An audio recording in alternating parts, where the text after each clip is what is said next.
Viewers, आज मैं आपको गुर्दे की पथरी, गुर्दे का सिकुड़ना और गुर्दे के दर्द का आसान और शर्तिया इलाज बताने जा रही हूँ। इसके चंद दिन के इस्तेमाल से गुर्दे की पथरी रेत बनकर निकल जाएगी। साथ ही साथ गुर्दे का दर्द ख़त्म करते हुए गुर्दे को सिकुड़ने से भी रोकती है, यानी गुर्दों के अमराज के लिए बेहद फ़ायदेमंद है। अस्सलामुअलैकुम, मैं हूँ रुबीना और आप देख रहे हैं Rubina Ashraf food and health secret. Video शुरू करने से पहले आप मेरे दूसरे चैनल डॉक्टर निमराज गलोर को ज़रूर सब्सक्राइब करें। इसका लिंक मैं डिस्क्रिप्शन बॉक्स में दे दूँगी। सबसे पहले मैं इसकी अलामत बताती हूँ कि अलामत ये हैं कि आपके पेट में और कमर में दर्द होता है और इस पसलियों, दोनों साइडों की पसलियों में दर्द होगा।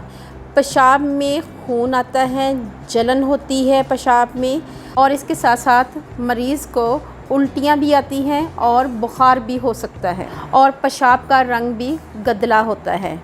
और अगर इसकी वजूहात बयान की जाए तो वो ये हैं। गुर्दे की पथरी की सबसे अहम वजह गंदे पानी और बाज़ारी खानों का इस्तेमाल है। अगर किसी भी वजह से आपके गुर्दे में पथरी है तो जैतून का तेल 1 चम्मच लेना है, नींबू का रस ताज़ा लेना है और शहद, तमाम चीज़ों को 1-1 चम्मच लेना है और 1 कप पानी में डालकर मिक्स कर निहार मुँह पीना है।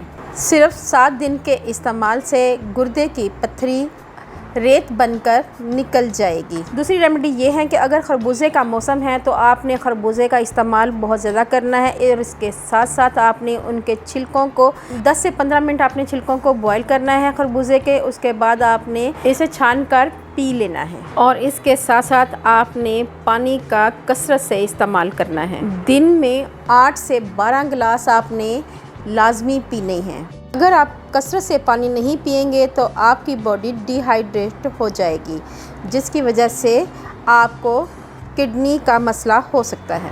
अगर परहेज़ की बात की जाए तो आपने मीठी चीज़ों में चीनी, चॉकलेट और चाय का इस्तेमाल नहीं करना। और इसके साथ साथ सब्ज़ियों की बात की जाए तो इसमें भिंडी, पालक, शक्करकंदी, आलू और नमक का इस्तेमाल कम से कम करना है।